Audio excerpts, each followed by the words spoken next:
Mengenal sejarah Candi Prambanan, candi Hindu terbesar di Indonesia.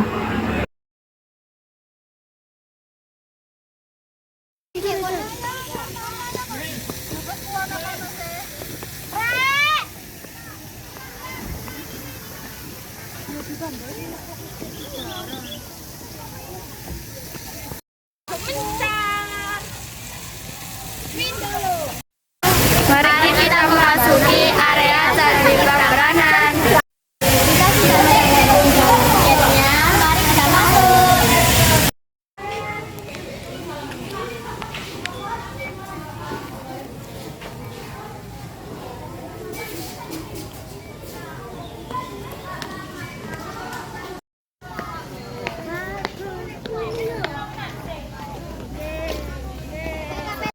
Ini adalah peta Taman Wisata Candi Prambanan.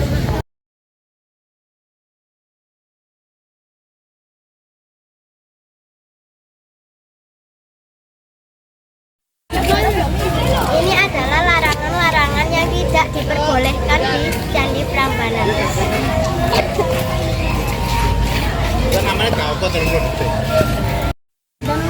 Taman Wisata Candi Prambanan sudah diresmikan oleh Presiden Republik Indonesia yang bernama Bapak Soeharto pada tanggal 6 Juli 1989 dan sudah ditandatangani.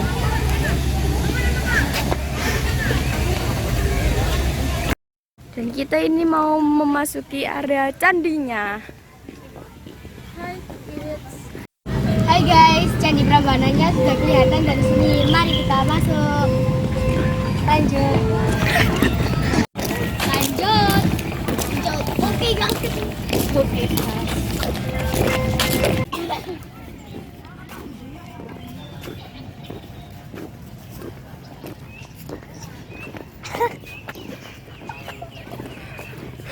Nah, kita sudah depan candinya. Indonesia memiliki banyak situs bersejarah yang masih bisa disaksikan hingga kini. Salah satunya yaitu Candi Prambanan, yaitu candi bercorak Hindu yang dibangun di Indonesia pada abad ke-9 Masehi. Komplek Candi Prambanan terletak di Kecamatan Prambanan, Sleman dan Kecamatan Prambanan, Klaten. Letaknya kurang lebih berada di 17 km timur laut dari Yogyakarta dan 50 km barat daya Surakarta. Mari kita menuju ke patung Mahadewa. Nah, ini adalah patung Mahadewanya.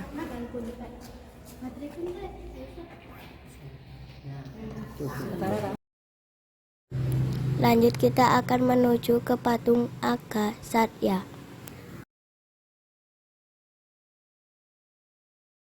Ini adalah patung Agasatyanya.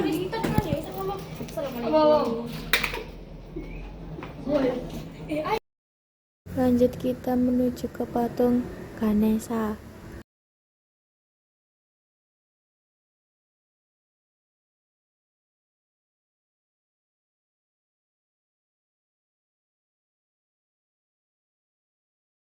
Nah, ini patung Ganeshanya.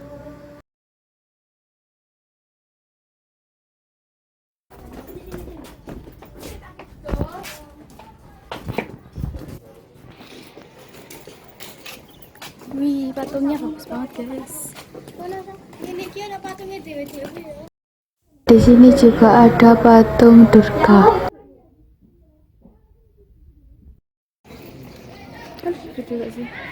Ini adalah candi jatuh yang terkena gempa. Di situ juga ada Gunung Merapi.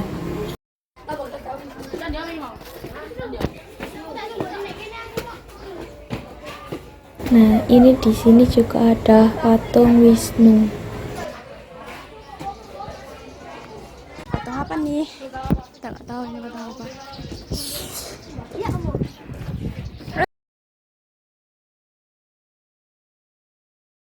Hai, kita ini lagi berada di tujuan yang kedua, DH Sky.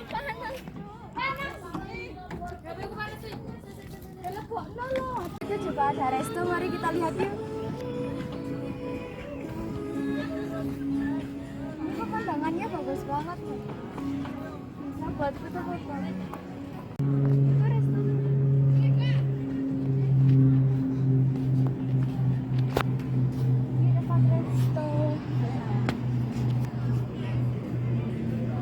Dan menikmati makanan dengan suasana yang sangat bagus.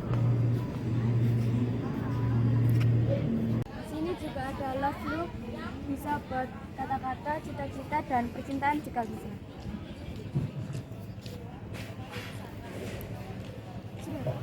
Sky View adalah tempat wisata yang terletak di Gunung Kidul, Yogyakarta. Sky View dibuka pada tahun 2019.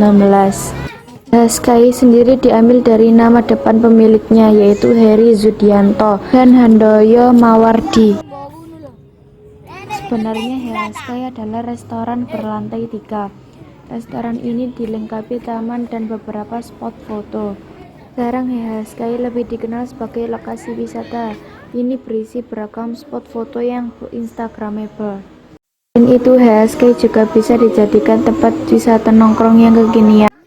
Pemandangan Sky terlihat sangat indah saat malam hari. Pengunjung bisa melihat keseluruhan Yogyakarta yang bertabur lampu. Lokasi Sky di kawasan Bukit Bintang, tepatnya di Jalan Dligo, Patuk Nedua, Desa Patuk, Kecamatan Patuk, Kabupaten Gunung Kidul, DI, Yogyakarta. Nah, kita lanjut ke tujuan yang ketiga, yaitu Malioboro. Ini tempatnya sangat sejuk, bagus dan bisa buat foto-foto. Dan Malioboro sendiri terkenal dengan kebudayaan keraton dengan paket dalam bahasa Sanskerta. Kata Malioboro bermakna karangan bunga. Hal itu mungkin ada hubungannya dengan masa lalu ketika keraton mengadakan acara bulan Malioboro dipenuhi dengan bunga. Ayo kita menuju pasarnya. Ini adalah pasar Paras Malioboro. Kayak kita hari ini. Dan ini adalah pasar untuk oleh-oleh, dan ini juga ada baju, tas, dan yang lainnya.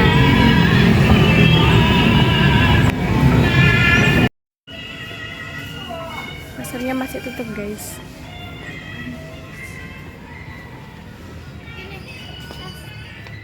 Konon Malioboro dimaknai sebagai perjalanan menjadi wali atau mali, dan oboro yang berarti menggembara.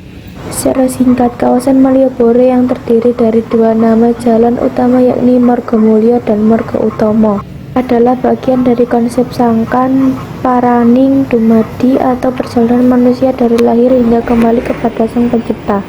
Malioboro dulunya berfungsi sebagai Raja Marga atau jalan kerajaan yang digunakan untuk kegiatan seremonial ataupun penyambutan tamu negara.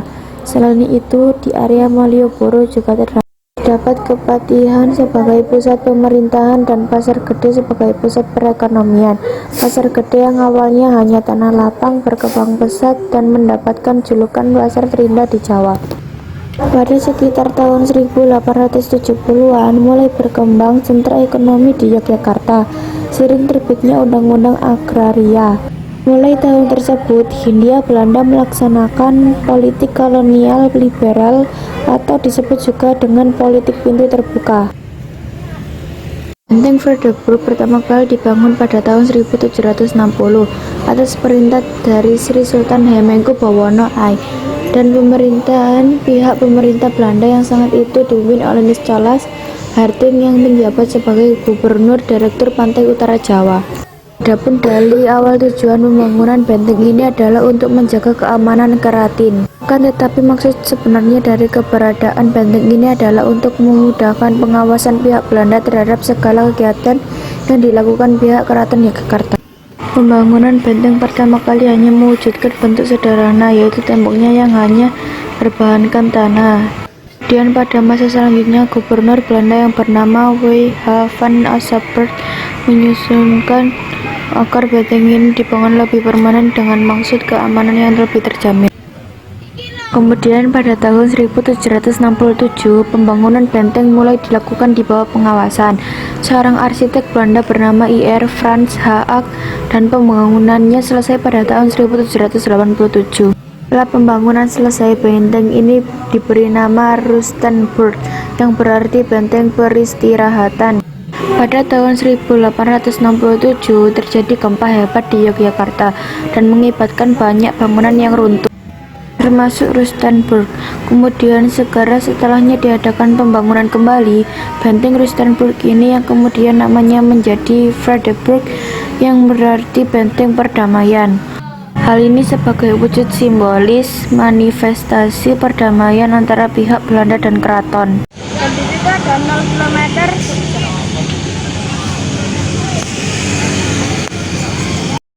Nah, ini adalah 0 km Jogja.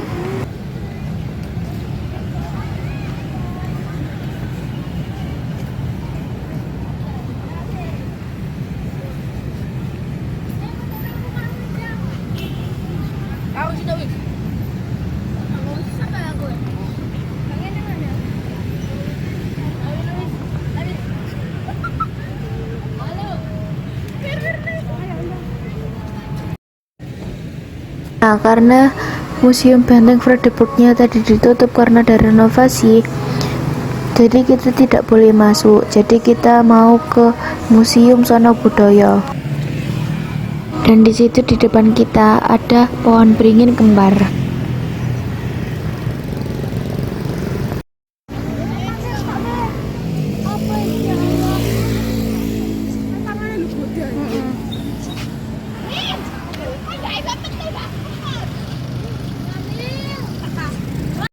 Nah, kita sudah sampai ke Museum Sono Budoyonya.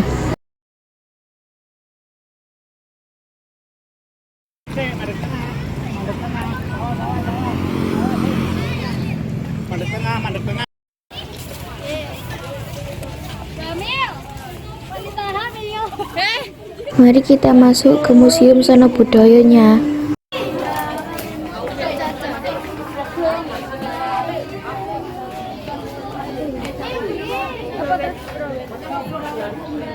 Nah, kita sudah memasuki Museum Sono Budoyonya, dan di pintu masuk ini ada gamelan-gamelan.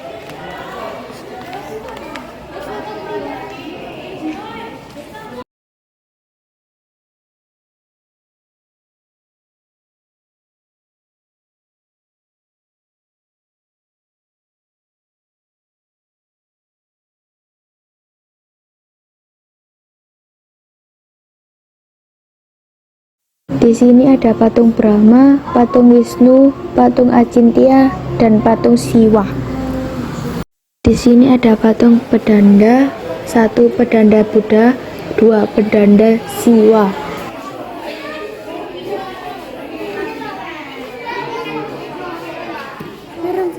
Nah, ini patung selanjutnya, dan itu ada nama-nama patungnya.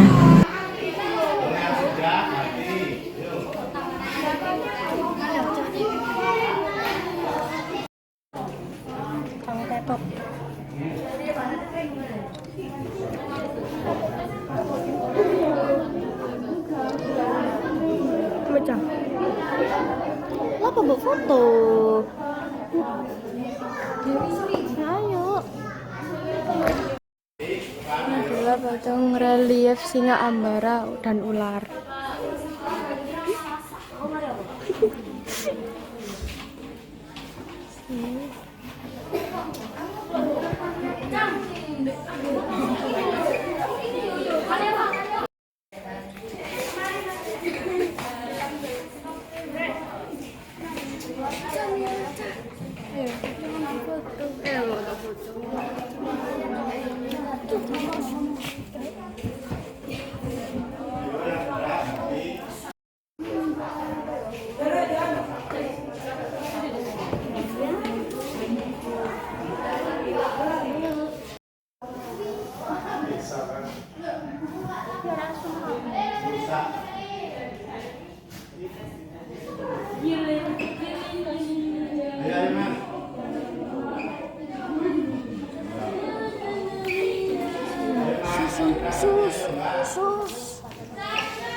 Ini adalah pintu kori.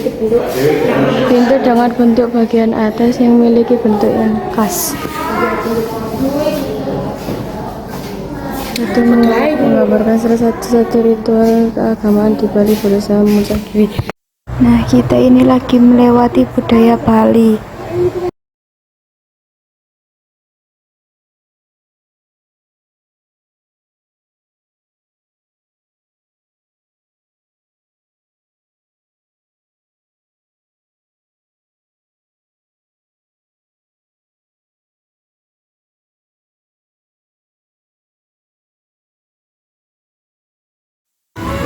Ini adalah miniatur sepeda laki-laki dan sepeda perempuan.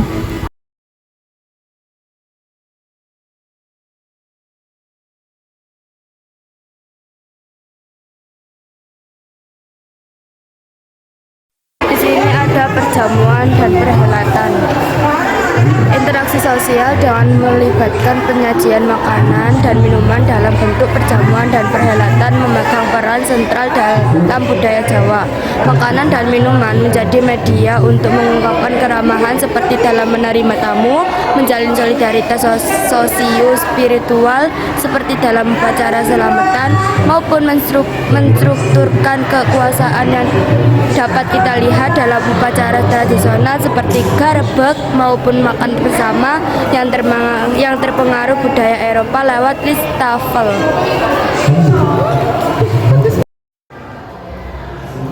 Di sini ada teko, ada buah.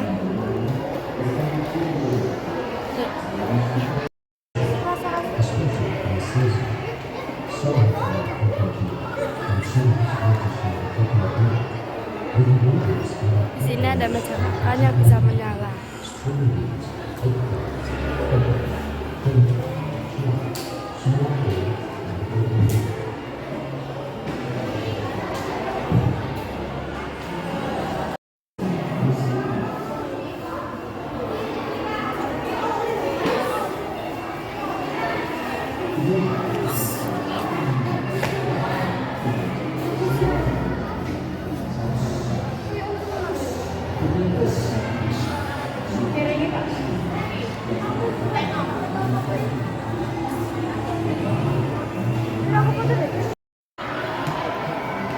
Di sini ada seni pertunjukan.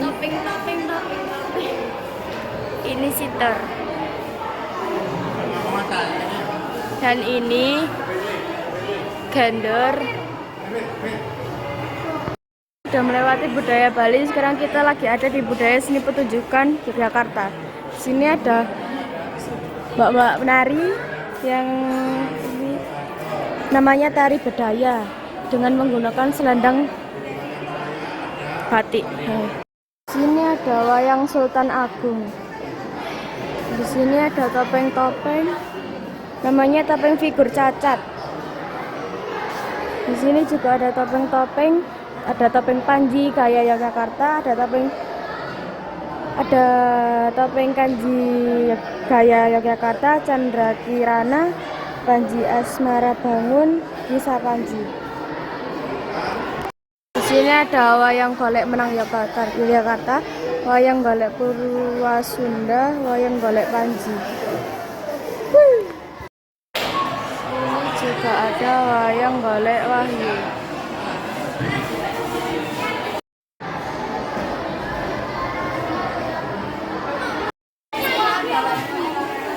Ayo naik, yang sudah naik.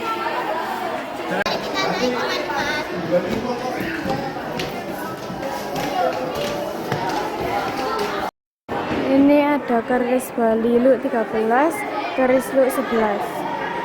Sini juga ada keris lurus, keris singa barong kinata, emas, keris sengkala. Ini keris sempana, keris lurus, keris jalak tilam sari, keris singa barong. Sini juga ada keris betok, patrem, keris Luk 13, keris naga patu.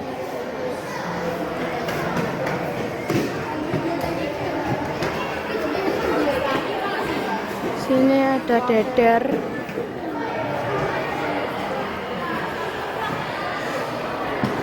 Ini ada ada senjata genggam lainnya.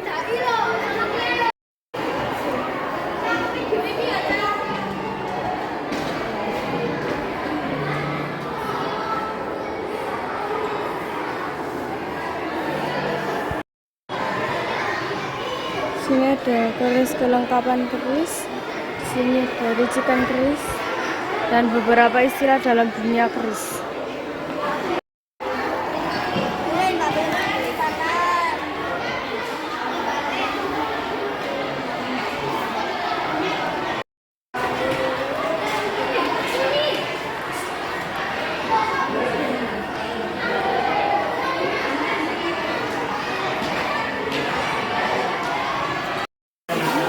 Di sini ada batik barang Tamangu Mitoni dan batik Mitoni, kain batik Peksi Kurung, kain batik Putri Piningit, kain batik semen Sida asli. Sini ada patung replika topeng Menayan dan ini ada jamang. Hiasan yang dikenakan melingkar kepala biasanya merupai mahkota. Sini ada surat Angling Dharma.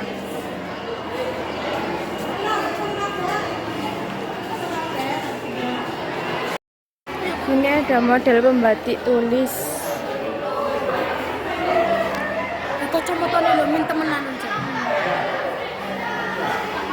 Sini ada batik, kain batik semen Rama, kain batik Sidamukti,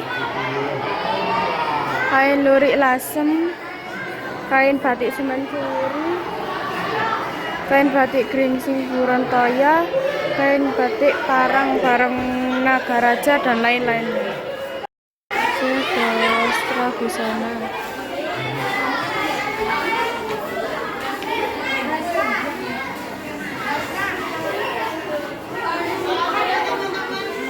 Sini kita menuju ke lantai 6 yang atas sendiri. Kita ini bisa melihat film-film yang ada di atas. Ya, itu filmnya.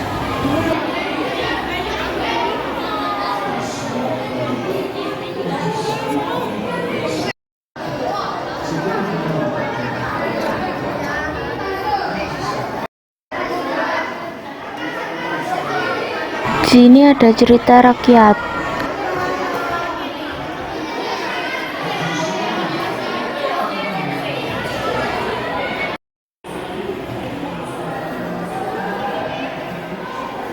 Tangannya kalau demen.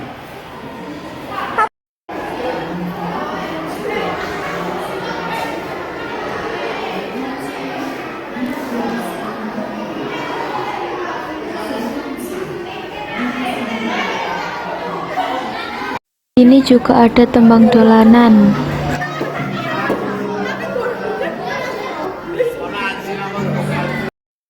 Hai guys, kita sudah sampai di depan Grand Puri Water Park. Kita mau renang. Kami mari. Kita yuk. Menurut Kamus Bahasa Inggris, water adalah air dan park adalah taman publik atau area yang digunakan untuk masyarakat. Sedangkan dalam Kamus Bahasa Indonesia, taman berarti suatu tempat yang menyenangkan untuk hiburan yang rekreasi. Sedangkan air adalah suatu cairan yang tak memiliki bentuk sendiri karena bentuk mengikuti bentuk wadah yang menampungnya. Water park atau taman air adalah taman bermain dan rekreasi outdoor yang luas untuk anak dan juga orang dewasa, di mana sarana utamanya adalah air. Sebuah taman hiburan di mana atraksi-atraksinya meliputi seluncuran atau slides, air mancur, dan fasilitas rekreasi lainnya yang berkaitan dengan air, tempat wisata atau rekreasi yang menyenangkan. Hanya anak-anak, remaja, dewasa, dan orang tua yang menyukai tempat ini. Oke, di sini kita sudah memasuki area kolam renangnya. Di sini ada air mancur.